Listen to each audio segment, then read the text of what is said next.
Hi people, welcome back to Sleepy Classes. So I'll be beginning with geography and important concepts of the same.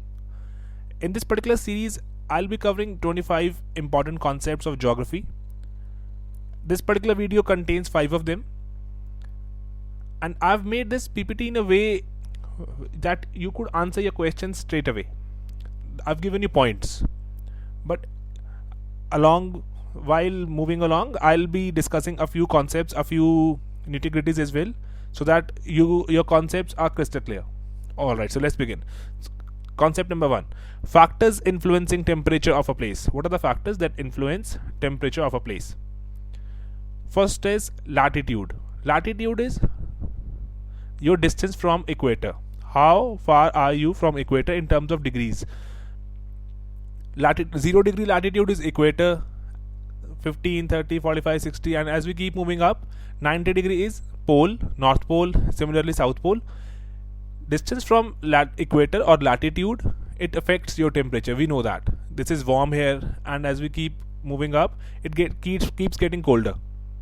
But does the same thing apply to longitude? What are longitudes? We've divided this world, center passing through England, because England used to rule the world. They claimed that they are the center of the world. Nevertheless, dividing this world in two parts, 0 degree, 180 degrees here and 180 degrees in the east, west and east. So does longitude also affect the temperature? No, it does not, because on one particular longitude we see wide variations of temperature. For example, see this 0 degree longitude. Here it is equator, here it is something else, here England is way more colder, and here it is frozen. So we cannot say that longitude at one particular longitude, 0 degree longitude, it will be always cold or it will be always hot. No, we can't say that, but we can say that for sure in latitude, that 0 degree will be warm, yes, and 60-75 degree north will always be cold. Yes, we can say that for certainty, for certain. Yes, that's forgiven. Alright, so we also clear with this concept, latitude and longitude. You should not forget these terms. Alright, moving ahead. So this is another picture of latitude, longitude, and also there could be a question that, so keep in mind that latitude are complete circles and longitude are semicircles. They are semicircles. Okay, another factor which affects your temperature is altitude. We'll be covering 6 or 7 points, factors. Altitude, let me go back. Yes, Mount Everest is somewhere here. It is here. If we see, it is very close to equator, but still it's way more colder than any other place in the world. Why is it so? Because of the altitude, because Mount Everest is very tall, so the altitude makes it very cold as well. So what are the factors? Latitude, yes, it affects the temperature. Altitude. Continentality, it means if a particular place is located inside the continent or is it closer to the sea. Places which are closer to the sea they have moderate temperatures and they see less variation of temperatures. Then ocean currents and winds. If a particular place is located near a cold ocean current, then it will be cold, and similarly if it's located near warm, then it will be warm, vis-a-vis as compared to its proximity. Winds also affect temperature. Then slope. If a place is sun facing, it will be warm, and vice versa. Then slope, temperature inversion. What is temperature inversion? We'll see that in following points, but for the time being, you should know that temperature inversion is something that you know that as we move up the atmosphere, temperature falls. So temperature inversion is opposite of that. It is when we move up the atmosphere, temperature increases. So temperature inversion happens because of, there are three reasons of temperature inversion. One of them is slope. So because of this temperature inversion, we see valleys getting colder than the top of the hills, because the cold air, it rolls down the slope and it reaches valley, and it makes the temperature of the valleys go down. So we see temperature inversion happening because of slope and affecting temperature of a place, particularly valleys. Then natural vegetation and soil. Places which are covered with grass or let's say forests, they tend to have lower temperatures as compared to deserts and places which are open soil. They tend to have higher temperatures. So these are the factors which affect the temperatures of a place. Alright, moving ahead. So I've put it in a graphic thing, that as we move away from equator and as the temperature rises and as the rainfall ceases, the vegetation changes, and similar thing applies to altitude. As we keep moving up, the vegetation changes accordingly. Alright, point number 2, precipitation. What is precipitation? It is rainfall or snow, or could be in any other form. We'll see precipitation. Okay, dew point. We all know what is dew, os as we call it in Hindi. Okay, if air is cooled below, we know that air contains moisture, water, and there is a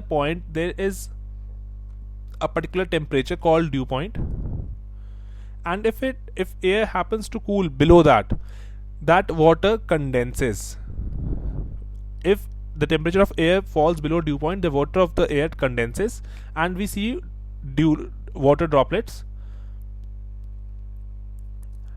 Normally what happens is that in air we also have dust particles, and dust particles, they attract water droplets. Water droplets, they keep condensing around a dust particle, and as they keep condensing, the temperature keeps falling, and the droplets, they keep getting heavier and they fall. And these water droplets, they form tiny drops or ice crystals, and these form clouds.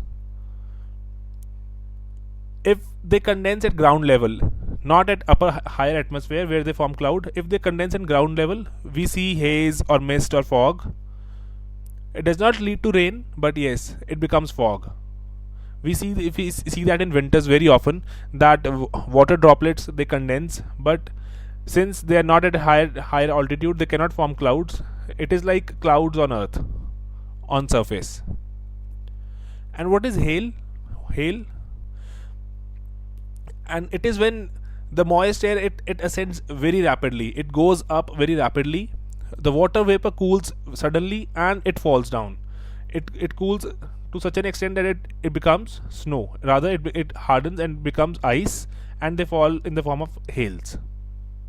So the basic point is, you should know what is dew point. It is a point below which water condenses at a given pressure and temperature condition, and they condense around a dust particle. So one of the preconditions of rains is dust particle, that there shall be dust particles, and you should know that is the principle behind artificial rain. What they do is they spray silver salts, or rather common salt as well, NaCl, in the clouds, and water droplets, they condense around those salt particles and fall, causing artificial rain. China used it in Olympics, and such was the extent of that particular thing that it did not rain for 20 continuous days in Beijing. They stopped rains from happening in Beijing because they kept the clouds outside Beijing, and that's the extent of technology they used.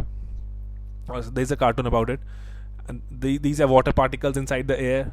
Temperature is 53 Fahrenheit, and dew point is 51. If the temperature reaches 51, dew will form and it will rain, and the water particles are saying that we are almost there.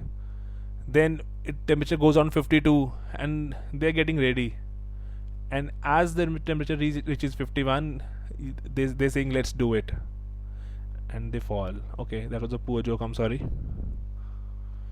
Okay, point number 3, types of rain. What are the various types of rain? I've formed this acronym COC. First C is convection. Convection is the most common form of rain happening in equator or areas surrounding it. Air heats up, it expands, and it rises, and since this air contains water because of the evaporation, it goes up and while it goes up because it is lighter than the rest of the air, and while it is going up, it keeps losing its heat. So, and it keeps losing its heat, it begins to cool, and when it begins to cool, of course, it causes rain, and it falls with thunder and lightning. And of course, it is not useful for agriculture, because most of the rains in sea, they happen because of convection, and they do not travel to other places. The air rises from the sea and it falls into the sea. The rain falls into the sea. It does not go to other places, and that is why it is not very useful for agriculture. Orographic. Orographic is when air comes from the sea, it rises up the slope of a mountain. For example, we see that in Western Ghats in India. The air from the sea, it rises up the slope of the mountain. It is made to rise. Because it cannot cross the mountain. It has to rise, and while it rises, it keeps losing its heat, because it is using its heat to rise. It keeps losing its heat, and it begins to cool, and then it falls in form of rain. That is why we do not see any rains on the leeward side of the mountain. That is Vidarbha region in India. It does not get any rainfall, because most of the rains, they fall on the other side of the mountains. Okay, then there is next C is cyclonic. It is independent of relief or convection. We'll see that in the next topics. It is a large air mass. Air mass is a huge body of air. It moves, and we see these kind of rains in areas which are closer to Britain, or in southern hemisphere we see in areas closer to New Zealand. These air masses, they come in contact with air mass of opposite property, and then they cause rain. It is a very defined phenomena. We'll discuss it, but for the time being, we have to remember that these are the three kinds of precipitation and ways of precipitation what causes rain. Alright, fourth point, types of clouds. We see these type of clouds on normally sunny day, and these are the highest clouds. They are very far above in the atmosphere. Cirrus clouds, perhaps the highest. They are thin white clouds made of ice crystals. They are they are ice particles floating up in the air. Cirrus clouds. Then there is cumulus clouds. We see these type of clouds mostly when it rains heavily. Cumulus clouds, they are dome-like cauliflower shaped clouds. And then these are the clouds when it's actually raining. These are discrete type of clouds. We cannot differentiate that where a cloud is. For example, in this we can see the contour of the cloud, but in this type of cloud, these stratus clouds, strata is a layer. It looks like a complete layer has taken over the sky. It looks like the color of the sky has changed to grey. We cannot differentiate from where a cloud is starting and where it is ending. These represent sheets of layers which cover almost whole of sky. Stratus. So we have three kinds of clouds: cirrus, then cumulus, and then stratus. And then there are combinations. Alto clouds. It is a prefix. These are medium height clouds. Nimbo clouds. These are low height clouds. And so various permutation combinations lead us to stratocumulus, stratus, nimbo stratus. Accordingly, we keep fixing the prefix or suffix with the previous clouds, and we keep getting these names. Smoke. It's a very important concept. Smoke. What is a smoke? First smoke was observed in London, then in Los Angeles. It caused great number of accidents, and it happened because of pollution. It is smoke plus fog. It is photochemical fog haze produced when insolation reacts with insolation. What is insolation? Sunlight. Insolation is sunlight. When sunlight reacts with hydrocarbons because of the pollution caused by vehicles, nitric oxides because of the pollution caused by industries and vehicles, then peroxy acetyl nitrates, PAN. Presence of PAN is necessary to cause Smog is very dense. It does not go away even with air. For example, we see when air begins to blow, fog disappears, but smog does not. Smog is heavy and it causes breathing problems. People die of smog. So the important thing to note here was PAN. Peroxyacetyl nitrates they form, and it is essential for formation of smog. Concept number 5. It's a very important concept, pressure in planetary winds. I'll begin with this particular chart. I've clicked this picture from the book. Okay. Equator. We see equator gets heated up. Just focus here. Equator gets heated up more than any other part. So the air rises. Air rises in the atmosphere, goes to both the sides, and begins to fall at 30 degrees, north and south both. And where it will fall, there'll be high pressure region, because there'll be a lot of air there. Lot of air. It is falling continuously. It is falling here. There'll be a lot of air. So we see high pressure regions here. Since air is leaving this place, there'll be low pressure region here at the equator. Again high pressure here. So we see low here, high here. And similar thing happens here and here because of the temperatures. Okay. Coming back to this particular place is because this is very important.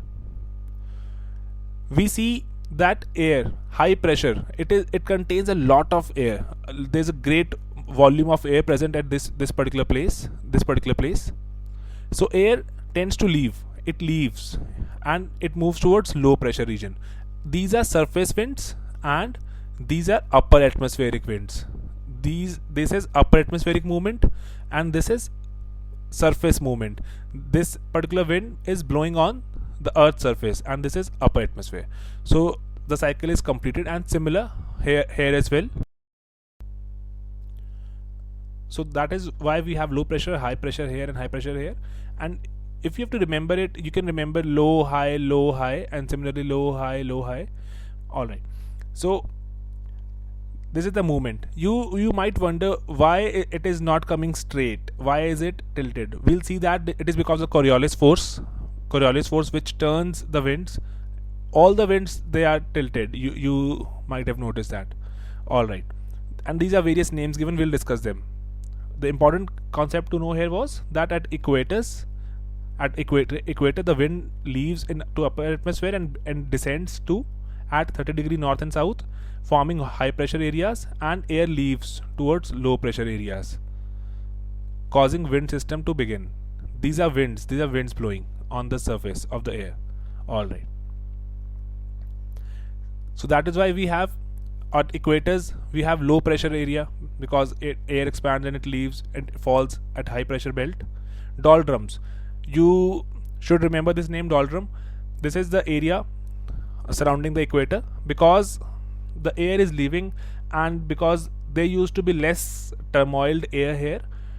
So the sailors, they used to find themselves calmed, that the air used to be very calm. It did not used to topple their boats or ships. It was calm here.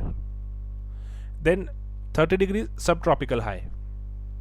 It is called horse latitude. Again, there's a story behind it, that because of the high pressure, the winds, they did not used to blow. So what sailors used to do, they used to drop their horses in the ocean to lighter their weight of the ship. That is why it is called horse latitude. And its area of descending air currents, we have seen that. Anticyclones. High pressure regions are also called as anticyclonic areas. High pressure is anticyclonic, low pressure is cyclonic. You should remember these terms. And then upper towards poles, 60 degree, called subpolar low pressure belt. Cyclonic because it is low pressure. Low is cyclonic, high is anti. And then is top is high pressure belt, pole, very high pressure belt, because of very low temperatures. Low temperatures, they produce high pressure, and high temperatures, they produce low pressures. Okay, now planetary winds. Coriolis force. Why do we see wind moving?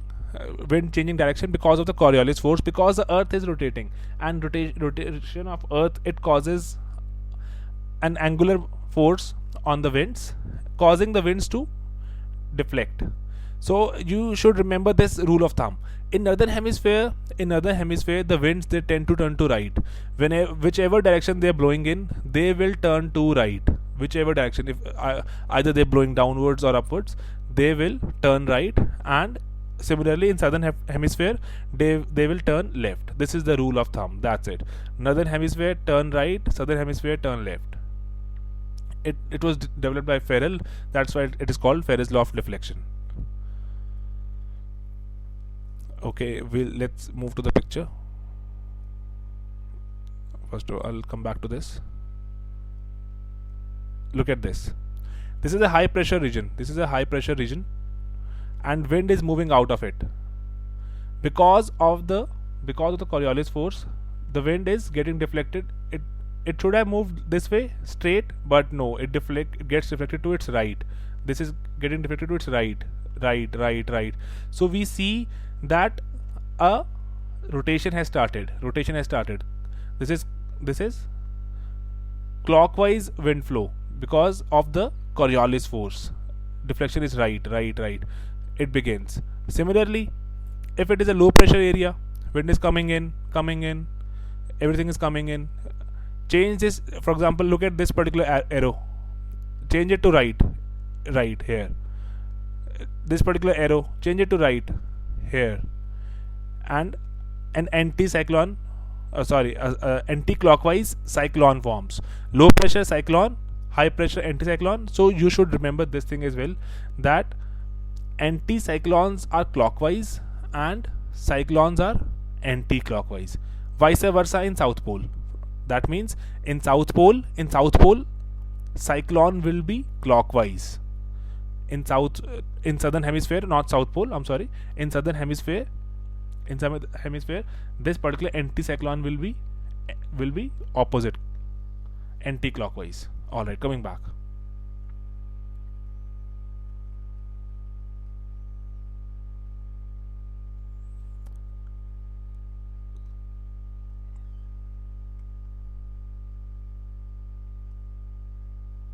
Yes. So the wind should have ideally come straight downwards from high pressure to low pressure, but it is tilted to its right. Similarly, it should have gone straight up, but it tilted to its left, because this is southern hemisphere and this is northern hemisphere. These winds which begin from east are called trade winds, and which begin from west they called westerlies. See, it is coming from east and flowing towards west. This is starting from west and going towards east. The naming of the wind, naming system is based on the point of origin, from where the wind is originating. This is originating in east. Going towards west. So it is easterly. Similarly, this is easterly. These are also called trade winds. And this particular area is comprised of trade winds. Then this is westerlies. These are polar easterlies because originating in east. So these are easterlies. This is what I have covered here. You can take a snapshot. Coriolis force explained. Then how easterlies and westerlies are formed. Okay, what is a tropical cyclone? There was this question once asked, various names of tropical cyclones. Cyclones is low pressure area, winds moving in. It is called typhoon in China Sea, tropical cyclone in Indian Ocean. We see a lot of cyclones coming in Odisha, etc. Tornadoes in Africa, whirlwind in southern USA, willy willies in Australia. They are also called depressions because it is low pressure. In center, very closed isobars. What is isobar? Isobar is lines joining places of same pressure. Same pressure lines are very close in cyclones. You should remember these points. Gradually you will remember if you do not really remember it now. And winds, they start to rotate because of Coriolis force. We saw that. And these are very fast winds. Cyclonic winds are generally fast winds and they cause destruction. Anticyclone is opposite to that, winds moving out, and since winds are moving out, they will not be left any particular cloud or anything. Winds, they are leaving, so it brings clear skies. Anticyclones, they they bring fine weather. This is the picture I've taken from the book. Again, anticyclonic winds moving out and turn right, forming this cyclone, this clockwise movement. That's it. All right, and we'll be covering next topics in the coming videos. Till then, keep enjoying sleepy classes. Thank you.